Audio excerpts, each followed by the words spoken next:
أعوذ بالله من الشيطان الرجيم وبه نستعين وعليه نتوكل والصلاة والسلام على أشرف الأنبياء والمرسلين أما بعد. Mga magulang at mga kapatid sa pananampalataya, Assalamualaikum warahmatullahi wabarakatuh. At magandang araw po sa inyong lahat. Sa araw po ito, ang ating pag-aralan ay patungkol po sa mga mabubuting asal sa Islam, na ang pagsapo natin ay patungkol po sa mga dapat at hindi dapat gawin ng isang Muslim sa araw ng Jum'ah. Dahil halos linggo-linggo po ay dumarating sa atin ang araw ng Jum'ah. Kaya po narapat po sa isang mananampalataya na malaman niya kung ano ang mga dapat at hindi dapat gawin ng isang Muslim sa pagdating ng araw ng Jum'ah. Una na dapat nating malaman, ang araw ng Jum'ah ay isa sa pinakamainam na araw. At nabanggit sa hadith ni Propeta sallallahu alaihi wasallam, khairu yawmin tala'at alaihi syams, ang pinakamainam na araw na sumikat. Dito ang araw, sabi ng Propeta sallallahu alaihi wasallam, ay ang araw ng Jum'ah. Dahil dito, fihi khulika Adam. Dahil dito po, sa araw ng Jum'ah, nilika si Propeta Adam alaihi salam, ang tatay natin na si Propeta Adam alaihi salam. Wa fihi udkhila al-jannah. At dito pinapasok ng Allah si Propeta Adam alaihi salam sa paraiso. Wa fihi ukhrija minha, at dito rin ipinalabas mula sa paraiso papunta ng lupa. Wala taqumu as-sa'atu illa fi yawm al-jum'ah, at hindi darating ang araw ng paghukom maliban sa araw ng Jum'ah. Ito po ay nabanggit sa hadith ni Imam Muslim. Kaya bilang isang Muslim ay narapat po na malaman natin ang araw ng Jum'ah ay isa po sa pinakamainam na araw sa atin. At kaya kabilang po sa mga sunnah, mga mainam na gawin ng isang Muslim ay una-una ang basahin niya sa Salatul Fajr ang suratu As-Sajdah wa suratul Insan. Suratul Sajdah at saka suratul Insan. Ito ay kung kaya natin na basahin.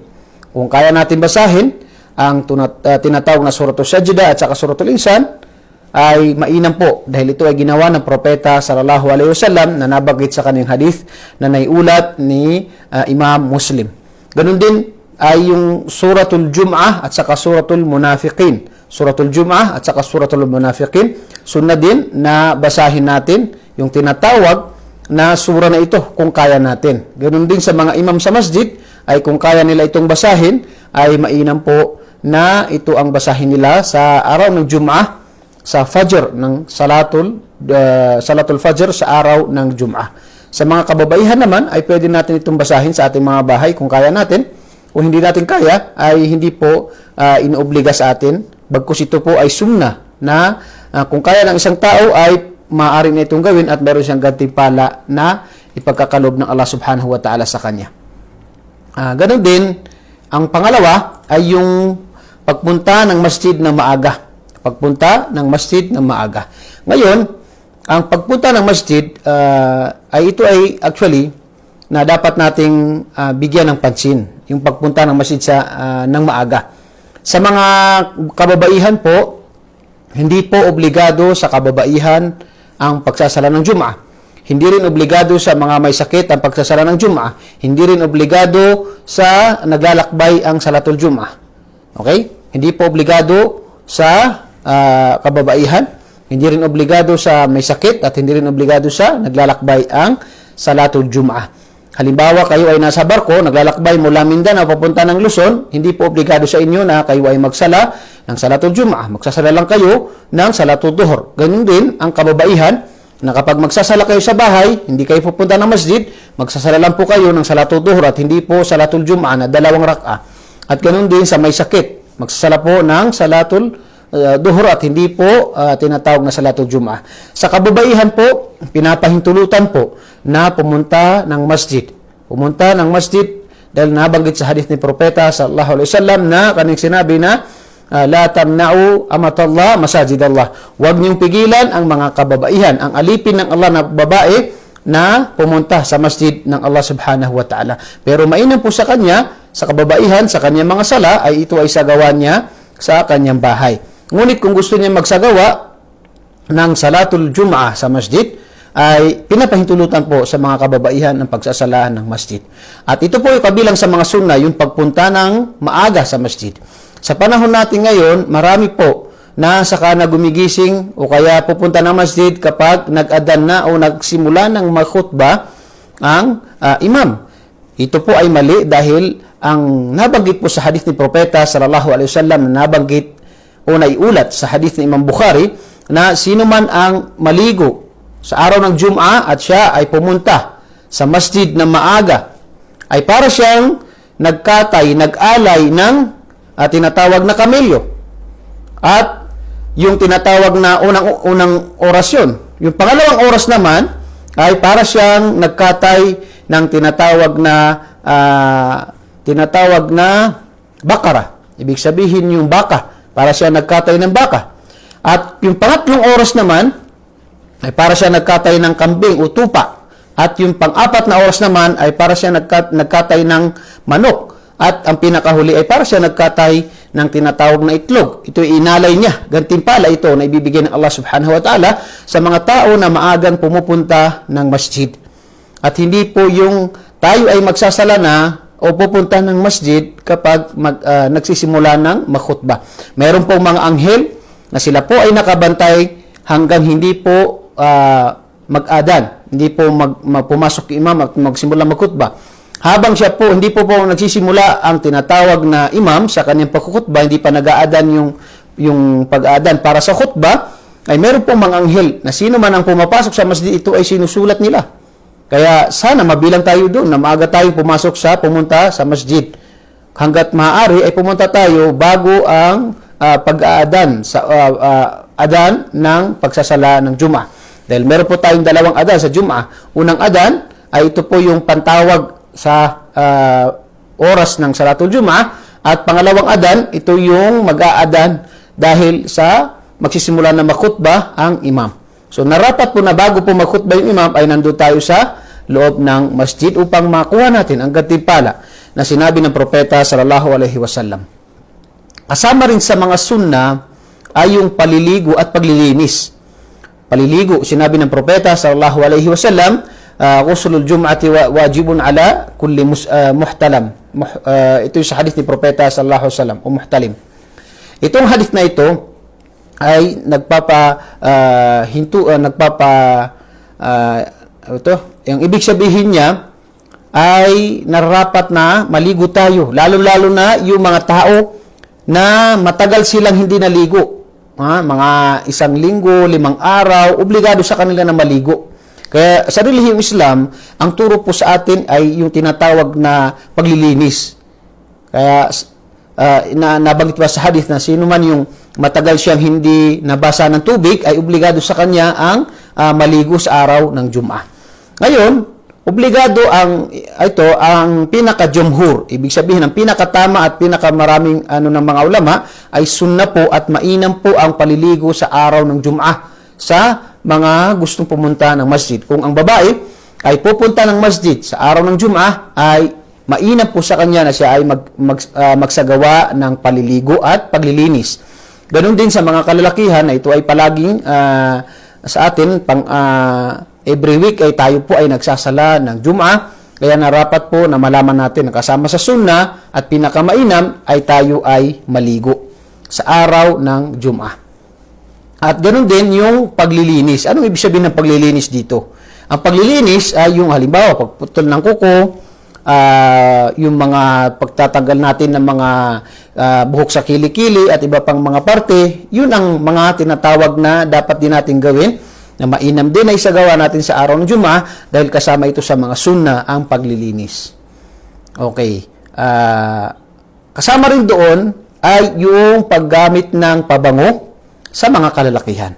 Hindi po ito pinapahintulutan sa mga kababaihan. Gaya po ng sinabi natin na kapag sa hadith ni Propeta sallallahu alaihi wasallam, yung babae na nagpabango para maamoy ng mga kalalakihan, ito po ay napakalaking kasalanan sa relihiyong Islam dahil ito po ay pumubuhay ng fitna. Kaya narapat na iwasan ito ng babaeng Muslim. Kaya ang paggamit po ng pabango ay ito po ay sunnah sa mga kalalakihan pag sila ay pupunta ng masjid. At ganoon din yung duhon, yung paggamit ng mga sa buhok, mga oil sa buhok, yan ay sunnah na nabanggit din na ginagawa ng propeta sallallahu alaihi wasallam. Ganun din yung pagpanunuot o yung pagsuot sa pinakamagandang damit ng isang tao.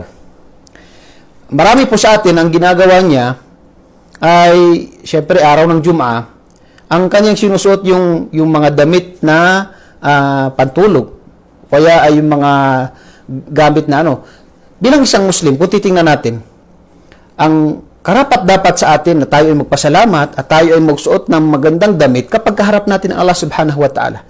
Kung tayo ay pupunta sa opisina, tayo ay patawag halimbawa ng isang presidente o isang principal o isang sino mang mataas ang katungkulan, isusuot natin ang pinakamagandang damit natin. Pero bakit kapag tayo ay magdarasal, lalo na sa araw ng Jum'ah, ay hindi natin isinusuot yung mga magagandang damit natin, na ang kaharap natin ngayon ay ang lumikha sa lahat ng bagay, ang nagbigay sa atin ng lahat. So narapat po na magsuot tayo ng magagandang damit natin, na hindi po yung nakikita yung aura natin, dapat natakpan ang aura natin, at itong damit natin ay yung damit na karugod-lugod kay Allah subhanahu wa ta'ala, at yung gusto natin na mainam na damit na dapat nating isuot. Kasama rin doon yung siwak, yung paggamit ng siwak.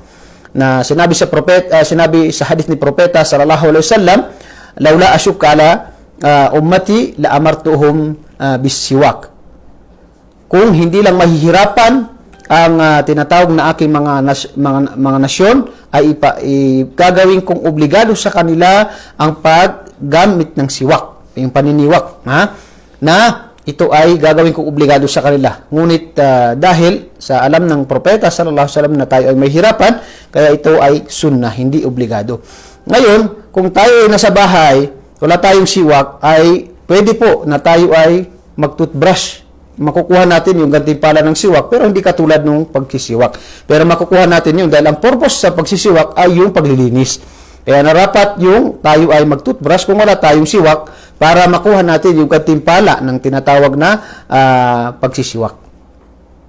Sa khutbah rin ay narapat na sa mga imam, at narapat po na malaman natin ang bagay na ito, yung maiksing khutbah at medyo mahaba na salah. Yan po ang tama. Hindi po kabaliktaran ng ginagawa ng iba na siya ay nagkukhutbah ng 45 minutes. Pagkatapos magsasala siya ng 3 minutes o 4 minutes. Kung mali po yun, yung pagpapahaba ng khutbah. Makikita mo na nga na marami nang natutulog. Nakikita mo na nga na halos karamihan ay doon na sa mga gilid, inaantok na. Haba pa rin ang khutbah, mahaba pa rin. Ang sunnah ni propeta sallallahu alaihi wasallam ay maiksi po ang kanyang khutbah. So, halimbawa natin na 30 minutes kasama na doon yung salah. Ibig sabihin, 25 minutes na khutbah, yun una at saka pangalawang khutbah, at yung salah ay 5 minutes. Yun po ang isa sa mga advice natin na dapat ay maiksi po ang khutbah. At ang khutbah ay narapat na direct to the point, yung khutbah. Huwag nang magbigay ng mga kahulugan o ano pang mga kwento na mahahaba, kundi direct to the point ang pagbibigay ng khutbah, which is kailangan yung dalil, katibayan natin mula sa Quran, mula sa hadith, yung mapupulutan ng aral na hindi makakalimutan ng mga tao na kinig ng khutbah. Marami na nakukhutbah, dahil mahaba ang khutbah, natulog na ang mga tao, wala silang napulot na aral sa mga maraming sinabi na nagbigay ng khutbah dahil nakatulog sila dahil sa haba ng khutbah. So, ang sunnah po ay maiksi ang khutbah at narapat na ito ay tinatawag na direct to the point at saka yung mga dalil. Yung dalil at yung khutbah ay dapat na nababagay sa panahon. Nababagay sa panahon. Ibig sabihin, kung ano yung problema at solusyon sa panahon na yun o sa lugar na yun ay narapat na yun ang ibigay natin na khutbah, yun ang kailangan ng mga tao. Kaya dapat sa mga nagbibigay ng khutbah ay malaman nila ang mga bagay na ito. Itong pangwalo, marami pong nakakagawa nito. Yung pakikinig at pagtahimik at pakikinig sa imam. Narapat po yan. Obligado po yan. Obligado po ang pakikinig sa imam. At hindi tayo magsasalita. Sabi sa hadith ni propeta sallallahu alaihi wasallam na idza qulta li sahibik yawm al-jum'ati ansit wal imamu yakhtub faqad lagot. Kapag sinabi ng propeta sallallahu alaihi wasallam na kapag sinabi mo sa kasama mo na tumahimik ka sa araw ng Jum'ah, ang imam ay nagkukhutba, at sinabi mo sa kasama mo na tumahimik ka, kahit pautos yun, ay sabi ng propeta sallallahu alaihi wasallam ay nasira ang yung tinatawag na Jum'ah. Ibig sabihin ay wala kang gantimpala sa araw ng Jum'ah na yun, yung ginawa mong sala na yun. Ang makukuha mo doon ay salatul duhur, hindi salatul Jum'ah. Yun ang ibang tafsir ng ibang mga ulama. Kaya upang hindi masayang yung araw ng Jum'ah natin, iwasan natin na magsalita. Yung iba, doon pupunta sa likod, magkwentuhan. Oh, kumusta? Kumusta? Ang imam na khutbah, siya nakukutba din sa likod. Hindi po yan maganda. Yan po ay makakasira sa gantimpala. Hindi po magiging kumpleto ang Jum'ah natin. Wala tayong makukuha gantimpala. Tumahimik tayo hanggang matapos ang khutbah. Maliban lamang kung ito ay kinakailangan na. Maliban kung ito ay kinakailangan. Tulad sa nabanggit sa hadith ni Propeta sallallahu alaihi wasallam, na mayroong dumating na sinabi niya na, "O Propeta ng Allah, ikaw ay manalangin ng ulan dahil nasira na ang mga pananim." Ito ay kinakailangan. At yung tao na yun ay tinatawag na maaring Aarabi. Ibig sabihin ay hindi naninirahan kasama ng mga sahaba, kundi siya ay hindi tinatawag na siya ay nakatira sa mga bukid. Pero yung tao na yun ay yung kaniyang tinatawag na sinabi kay Propeta sallallahu alaihi wasallam ay manalangin siya. So mayroon tayong mga bagay na pwedeng magsalita ang imam, iwan niya ang kanyang khutbah at magsalita kung kinakailangan. Ganon din yung mga tinatawag na mga ma'mum, ibig sabihin yung mga nakikinig, kung kinakailangan nasabihan nila yung imam o kaya mayroon silang importante na kailangan talagang nasusunog, halimbawa, o kaya may mga importante, valid reason, pwede po magsalita. Pero kung wala po, kukumustahin lang ang kasama o kaya sasabihin na dapat yung iba, kumusta? At saka yung iba yung chismis, iba yung ano nila, mayroong khutbah doon, may khutbah siya sa likod. So yan po ay nakakasira sa reward na makukuha natin kapag tayo ay nagsasala ng Jum'ah.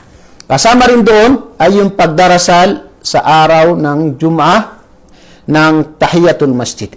Tahiyatul Masjid. Kahit kung dumating tayo, malit tayo at ang imam ay nagkukhutbah, ano ang gagawin natin? Pagdating natin sa masjid, tayo ay magdarasal ng 2 rak'a na sunnah na ito ang Tahiyatul Masjid. Pagbati sa masjid, nabanggit ito sa hadith ni Propeta sallallahu alaihi wasallam na mayroong isang sahaba na dumating at sinabi ng Propeta sallallahu alaihi wasallam habang siya ay nakukhutbah na kanyang sinabi na ikaw ba ay nagsala ng 2 rak'a? Ikaw ba ay nagsala ng 2 rak'a? Sinabi niya na hindi po. Sinabi ng Propeta sallallahu alaihi wasallam, ikaw ay tumayo at magsala ng 2 rak'a. Ito ay araw ng Jum'ah at inutusan siya mismo ng Propeta sallallahu alaihi wasallam na magsagawa ng 2 rak'a. Kaya po kapag dumating tayo sa masjid at ang imam ay nakukhutbah, magsala tayo ng 2 rak'a na sunnah at ang nabanggit sa hadith ay yung paiksihin natin yung salah. Paiksihin natin yung salah dahil obligado na makinig ng khutbah. Ganun din, marami din nakakagawa nito. Pagdating sa masjid, ang Bilal o yung muaddin ay nag-aadan na ng pangalawang adan. Ano ang gagawin natin? Ang gagawin natin, kapag pumasok tayo at nag-aadan yung muaddin sa pangalawang adan, ibig sabihin pagkatapos niya mag-adan ay tatayo na yung imam. Anong gagawin natin? Marami po nakatayo, naghihintay na matapos yung adan. Hindi po. Ang mas mainam ay tayo po magsagawa ng tinatawag na sunnah. Bakit? Dahil ang pakikinig ng khutbah ay obligado. Ang pakikinig ng adan ay sunnah. So, iiwan mo yung sunnah, yung pakikinig ng adan, dahil ikaw ay magsasagawa ng sunnah, para pagkatapos mo ay maabutan mo yung pakikinig ng tinatawag na khutbah. So, kapag tayo ay dumating sa masjid at ang Bilal o yung muaddin ay nag-aadan sa araw ng Jum'ah, tayo po ay diretsong magsusunna ng 2 rak'a para makarinig tayo ng khutbah. Iba po yung sa sala na regular days. Halimbawa, Salatul Fajr, Duhur, Asar, Maghrib, Isha. Yung sala na yan, kapag dumating tayo sa masjid, nag-aadan yung muaddin o yung Bilal, makikinig tayo, susundan natin yung sinasabi ng nag-aadan. Yan yung regular na pagdarasal. Pero sa araw ng Jum'ah, pag dumating tayo sa masjid at ang Bilal o yung muaddin ay nag-aadan, tayo po ay magsasala ng sunnah. Mali po yung tatayo tayo dahil ang obligado po ay makinig ng khutbah. Pero yung pagbigkas sa sinasabi ng tinatawag na muaddin, ayan po ay sunnah. Kaya mainam po na magsunnah tayo pagkatapos ay makinig tayo sa khutbah ng imam. Ganon din, kasama rin sa dapat iwasan ay yung pagpunta sa unahan kung tayo man ay nahuli. Yung paghiwa-hiwalayin mo yung mga tao, ikaw maglalakad sa gitna nila. Kapag tayo ay mahuling dumating sa masjid, nalit tayo, pupunta tayo doon sa likod kung saan hindi natin maistorbo yung mga tao na nakaupo at nakikinig ng khutbah. Iwasan natin, maraming ganoon na pagka dumating siya ng late, tapos gusto niya pumunta sa pinakaunahan, kaya anong gagawin niya? Gaganoon niya ng mga tao, dadaan siya sa kanilang mga gitna. So, hindi po yan mainam. Sinabi ng propeta, sallallahu alaihi wasallam, sa kanyang hadith, nung siya ay nakhutbah, narinig niya, nakita niya yung isang lalaki na naglalakad sa gitna ng mga tao, pupunta sa unahan. Sinabi ni propeta, sallallahu alaihi wasallam, ijlis faqad adait. Ikaw ay umupo na, dahil tunay na nakagawa ka ng hindi maganda sa mga tao. Kaya narapat na kung tayo mahuling dumating, doon tayo sa mga lugar sa likod, may mga space doon tayo umupo, doon tayo makinig ng khutbah. Hindi natin istorbohin yung mga tao na sila ay nakikinig ng khutbah. Kasama rin sa mga sunnah yung pagbabasa ng Suratul Kahf. Suratul Kahf. Kailan babasahin? Mainam po na basahin natin sa araw ng Jum'ah bago mag-adan, bago magkhutbah yung imam. Kung tayo ay maagang pumunta ng masjid, tayo ay magbasa ng Suratul Kahf. Kaya mas mainam yung maaga na pagpunta sa masjid. Pero ayon sa mga ulama, kung hindi natin ito mabasa, pwede natin basahin after salah. At pwede na natin ito basahin sa gabi ng Jum'ah. Pero ang mas mainam ay maaga tayo sa masjid, ay pumunta at basahin natin ang Suratul Kahf. At ang Suratul Kahf ay sunna rin sa mga kababaihan na ito ay basahin nila sa kanilang mga bahay. Sunna rin na basahin ang tinatawag na Suratul Kahf. Ganon din yung pagpapadami ng dua, lalong-lalo na sa araw ng Jum'ah dahil nabanggit po sa hadith ni Propeta sallallahu alaihi wasallam na kanyang sinabi, inna fil jum'ati la sa'ah la yuwafiqu 'abdun muslim wa huwa qa'imun yusalli yas'alullaha shay'an illa a'tahu iyyah. Ito po ay nabanggit sa hadith ni Imam Bukhari na kanyang sinabi na tunay na sa araw ng Jum'ah ay mayroong oras na kapag ito ay naabutan ng isang tao na siya ay nanalangin kay Allah subhanahu wa ta'ala, ay tunay na ibibigay sa kanya ang kanyang tinatawag na panalangin. At ayon po sa mga ulama, ay may nagsabi po na ito ay sa pagitan ng dalawang khutbah. May mga ulama naman na ito ay yung mas marami na kanilang sinabi na ito ay pagkatapos ng Salatul Asr. Paramihin natin yung panalangin natin kay Allah subhanahu wa ta'ala dahil dito ay katanggap-tanggap yung tinatawag na panalangin sa araw ng Jum'ah.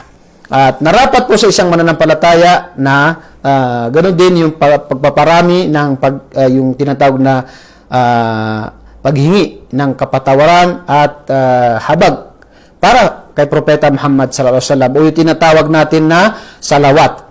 Yung Allahumma salli ala Muhammad wa ala ali Muhammad kama sallaita ala Ibrahim wa ala ali Ibrahim fil alamin innaka Hamidum. Yung pagsalawat kay Propeta sallallahu alaihi wasallam ay hindi lamang po yan sa araw ng Jum'ah. Yan ay sunna po sa pang-araw-araw na pamumuhay natin. Dahil sinabi sa hadith na sino man ang yung magsalawat kay Propeta sallallahu alaihi wasallam ng isa ay magsasalawat din ang propeta sa kanya ng 10 beses. Itong pagsalawat ay yung Allahumma salli ala Muhammad wa ala ali Muhammad kama sallaita ala Ibrahim. Yan po yung tinatawag na pagsalawat kay Propeta sallallahu alaihi wasallam na sunna po sa lahat ng oras. At mainam din na paramihin natin ito sa araw ng Jum'ah. Ngayon po, tapos na po yung tinatawag na mga sunnah na dapat gawin sa araw ng Jum'ah. At narapat po sa isang mananampalataya na ito ay sa buhay niya. Dahil ang pagsasabuhay ng sunnah ni Propeta sallallahu alaihi wasallam ay ito po ay isa sa pinakamainam na gawain na kalugod-lugod kay Allah subhanahu wa ta'ala.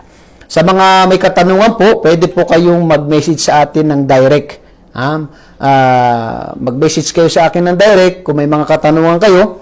At inshallah, bibigyan natin ito ng linaw. Kung hindi naman natin alam, itatanong natin sa mas nakakaalam.